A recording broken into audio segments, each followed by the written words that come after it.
warahmatullahi wabarakatuh.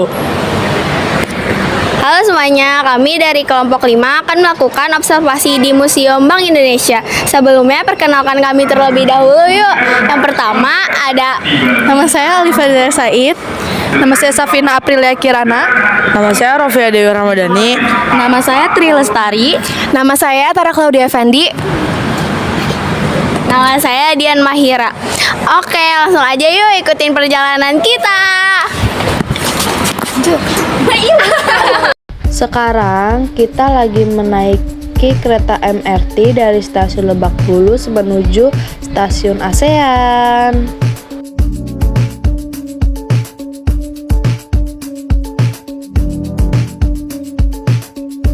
Sehabis naik MRT, kita langsung naik Transjakarta dari ASEAN. Di sini Tara sama Tri lagi lihat informasi biar kita nggak salah jalan. Pas banget nih Transjakartanya udah ada, jadi kita langsung masuk dan cari tempat duduk. Setelah sekian lamanya kita di jalan, akhirnya kita sampai nih di Kota Tua. Sebelum keluar kita harus tap kartu dulu ya.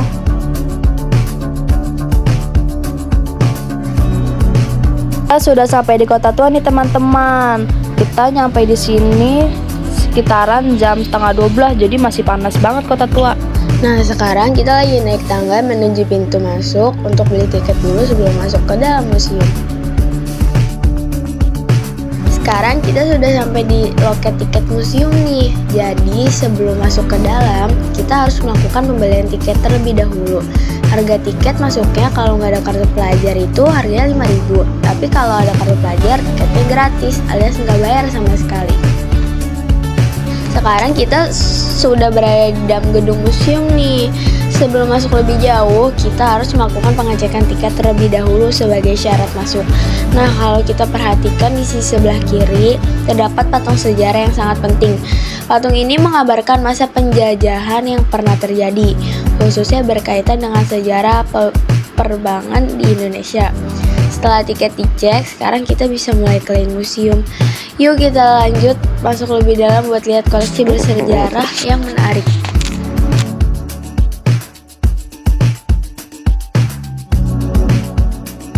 Sekarang di depan kita ada salah satu rempah khas Indonesia yang dulu jadi rebutan bangsa penjajah, yaitu cengkeh. Nggak cuma itu aja, dulunya rempah-rempah Indonesia sangat berharga. Sampai bangsa Eropa lainnya datang ke Indonesia hanya untuk menguasai perdagangan rempah. Setelah itu, di satu ruangan yang sama, kita juga menemukan dan melihat miniatur kapal yang dulu berfungsi untuk mengangkut rempah-rempah kita. Nah, teman-teman, kita di sini juga melihat ada papan yang menunjukkan masa-masa penting sebelum dan setelah kemerdekaan Indonesia. Terus, kita juga menemukan ada beberapa koin-koin kuno, termasuk koin dari zaman VOC. Koin ini bukti kalau dulu kita sudah jadi pusat perdagangan penting di dunia. Di sini kita juga melihat potret para penjelajah seperti Marco Polo dan Laksamana Cheng-ho, sampai para laksamana Belanda dan Portugis. Mereka datang ke Nusantara karena kekayaan alam kita. Ada satu pesan yang menarik, yaitu bersaing buntung, bersatu untung, yang akhirnya bikin para pedagang Belanda membentuk VOC. Tidak jauh dari lobi, terdapat ruangan berisi patung figur tokoh-tokoh penting di masa kolonial hingga awal berdirinya Bank Indonesia. Di dindingnya terpajang lukisan-lukisan besar bergaya klasik yang menggambarkan suasana ekonomi, perdagangan, dan kehidupan Jakarta tempo dulu. Di museum ini ada juga ruangan khusus yang memajang seragam-seragam bersejarah. Di satu sisi ada seragam putih yang dipajang bersama bendera merah putih, simbol semangat perjuangan kemerdekaan. Di sisi lain ada seragam hijau tentara Jepang lengkap dengan topi dan tanda bendera Jepang di lengannya. Semua dipamerkan rapi di dalam kaca, jadi kita bisa lihat detailnya dengan jelas. Ruangan ini bikin kita merasa seakan balik ke masa lalu, membayangkan bagaimana beratnya perjuangan bangsa melewati masa penjajahan. Koleksi ini juga ngingetin kalau perjalanan sejarah Indonesia, termasuk lahirnya rupiah, gak bisa dipisahkan dari masa-masa sulit tersebut. Di museum ini juga kita bisa melihat sejarah lahirnya Bank Indonesia dari tahun ke tahun. Dan ternyata logo Bank Indonesia juga mengalami perubahan nih dari tahun 1953 sampai 2005. Nah, sekarang di depan kita ada beberapa dokumen bersejarah yang dipajang di dinding. Ini bukan sembarang kertas biasa, tapi gambar rancangan atau denah bangunan dari masa lampau. Kalau kita perhatikan, setiap gambar punya detail arsitektur yang sangat rapi, mulai dari denah tanpa depan, tanpa ukuran bangunan, semua digambar manual tanpa teknologi modern. Rijavaanse Bank didirikan oleh pemerintah kolonial Belanda tahun 1828 sebagai bank sentral yang mengatur keuangan dan menjadi cikal bakal perbankan di Indonesia. Di dalamnya ada berangkas besar, patung suasana bank zaman dulu, serta mesin dan alat perbankan kuno untuk mencatat transaksi. Semua ini menunjukkan peran penting Rijavaanse Bank dalam perekonomian masa penjajahan. Rijavaanse Bank di tahun 1828, bank ini didirikan di Batavia dan perannya sangat penting untuk mengatur sirkulasi uang dan perekonomian saat itu. Pengelolaan uang di Indonesia sudah diatur dengan sangat rapi. Di bagian ini kita bisa lihat bagaimana proses pembangunan gedung-gedung bersejarah yang menjadi saksi perkembangan ekonomi Indonesia. Setelah merdeka, Indonesia masih menghadapi tantangan berat. Pemerintah harus menjaga keutuhan negara dengan menumpas berbagai pemberontakan yang muncul. Di sisi lain, kondisi ekonomi belum stabil. Untuk membiayai pengeluaran negara, pemerintah terpaksa mencetak uang baru meskipun berisiko menimbulkan inflasi. Data keuangan pada masa itu menunjukkan pemasukan dan pengeluaran negara yang belum seimbang. Melalui grafik terlihat jelas bagaimana pemerintah berusaha keras mengelola anggaran dan sumber daya agar perekonomian tetap berjalan, meskipun situasinya penuh kesulitan. Setelah melewati masa-masa awal kemerdekaan, pemerintah fokus pada pembangunan dan konsolidasi. Salah satu hal yang krusial adalah membangun fondasi ekonomi yang kuat. Nah, di sini aku melihat ada diorama dan panel informasi yang menjelaskan bagaimana bank sebagai alat revolusi. Bank gak hanya berfungsi sebagai lembaga keuangan, tetapi juga sebagai instrumen untuk mencapai cita-cita revolusi.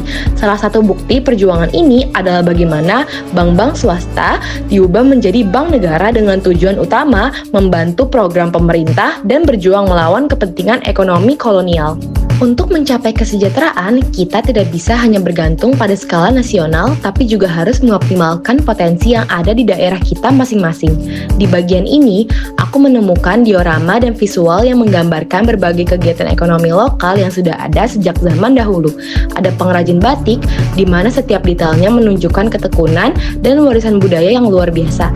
Dan ada juga patung pengrajin yang sedang bekerja, seperti pandai besi, menunjukkan betapa pentingnya sektor industri kreatif dan kerajinan tangan. Ini adalah bukti bahwa ekonomi lokal kita sangat kaya dan beragam. Sejak dulu, masyarakat kita sudah berdikari dengan memanfaatkan sumber daya dan keahlian yang mereka miliki. Di museum ini kita bisa lihat diorama kehidupan masyarakat tempo dulu, mulai dari aktivitas perdagangan, transaksi uang, hingga sejarah perbankan di Indonesia. Semua ditampilkan dengan patung dan miniatur yang detail, bikin kita serasa balik ke masa lalu. Museum ini bukan cuma tentang uang, tapi juga tentang perjalanan panjang ekonomi bangsa. Setiap sudutnya menyimpan cerita bagaimana keuangan berkembang dan memberi pengaruh besar bagi kehidupan rakyat Indonesia.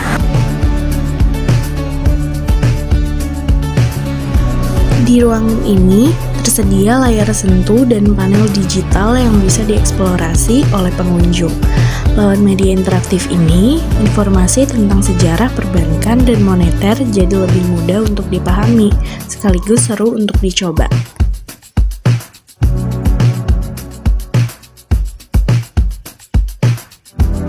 Perjalanan menelusuri jejak sejarah di Museum Bank Indonesia.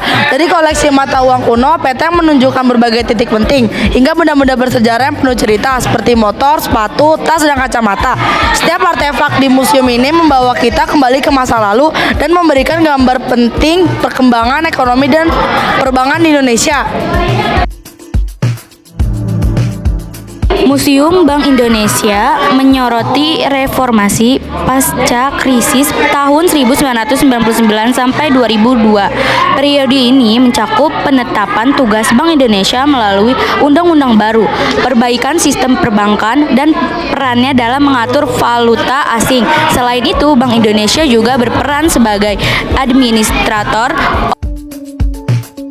Di sisi lain, kita menjumpai ruang kerja pejabat Bank Tempo dulu. Meja kayu berukir, kursi klasik, dan lemari besar masih terjaga dengan baik. Dari ruangan ini, dulu lahir berbagai keputusan penting yang mengatur roda perekonomian Indonesia. Museum Bank Indonesia, saksikan diorama ruangan kerja dan rapat para pemimpin Bank Sentral Tempo dulu. Patung-patung ini menggambarkan suasana pengambilan keputusan penting dalam sejarah ekonomi Indonesia. Nah, sekarang kita memasuki area game center. Sebelum adanya permainan digital, pusat bermain game center menjadi arena bermain yang mengasyikan dan menegangkan. Game center mengumpulkan berbagai permainan dalam satu area, biasanya di sebuah mall. Anak-anak yang bermain terdengar sangat senang, namun hati bunda tak selalu tenang. Uang elektronik dalam bentuk kartu atau dikenal dengan alat pembayaran menggunakan kartu digunakan sebagai pembayaran non-tunai untuk dapat menikmati game center. Nah, Alifa sama Rofi lagi mencoba salah satu permainan game center nih.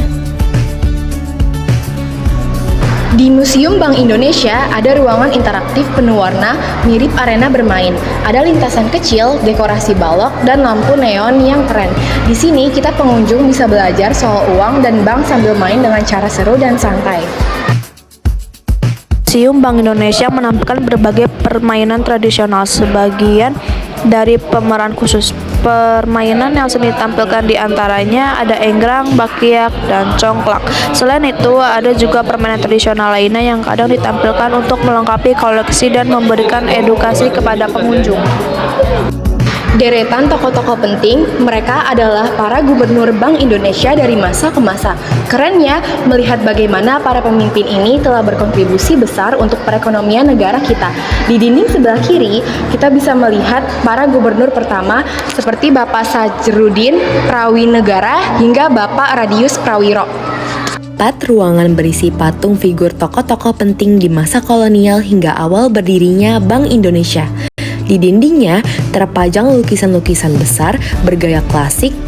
Di museum ini, pengunjung bisa melihat maket bangunan bersejarah lengkap dengan informasi digital yang interaktif. Suasana ruang pameran juga begitu hidup, menampilkan berbagai koleksi patung dan artefak. Sementara pengunjung menikmati dan mempelajari sejarah yang ditampilkan. Oke, sekian observasi Bank DKI dari kelompok kami. Kurang lebihnya mohon maaf. Wassalamualaikum warahmatullahi wabarakatuh.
Di sini kita bisa lihat uang kertas keluaran awal setelah Indonesia merdeka. Pecahan-pecahan kecil seperti Rp1, Rp2 sampai Rp5 digunakan masyarakat sebagai alat transaksi sehari-hari.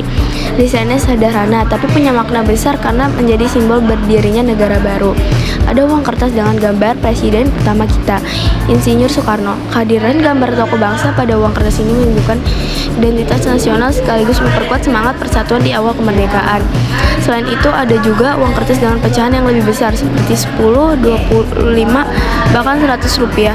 Desainnya menampilkan tokoh pahlawan, lambang negara, dan juga simbol-simbol budaya Indonesia. Di museum ini, pengunjung bisa melihat maket bangunan bersejarah lengkap dengan informasi digital yang interaktif. Suasana ruang pameran juga begitu hidup, menampilkan berbagai koleksi patung dan artefak. Sementara pengunjung menikmati dan mempelajari sejarah yang ditampilkan. Pada awal berdirinya tahun 1828 sampai dengan 1940 di Javas, bank menempati bangunan sederhana bekas rumah sakit VOC di Batavia yang lokasinya strategis di dekat Binnen Hospital Street dan Kali Besar. Setelah resmi dimiliki pada tahun 1816, gedung ini berkembang menjadi bangunan megah bergaya klasik Eropa dengan pilar besar, ornamen kolonial, serta parapet di tepi atap yang berfungsi sebagai pelindung sekaligus dekorasi.